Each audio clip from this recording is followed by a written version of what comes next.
نحمده ونصلي على رسوله الكريم بسم الله الرحمن الرحيم. Question number 9. Where can the Imam and the Mussallees pray together face to face or back to back? A. In the cave of Hira. B. In the cave of Thawr. C. In Masjid al-Aqsa. D. In the Kaaba. And the correct answer is D. In the Kaaba. If the Jama'at is being performed in the Kaaba, they can stand face to face or back to back.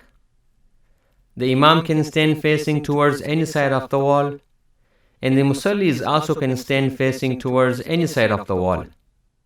The only way which is not allowed is that the Imam cannot face towards the back of the Musallis.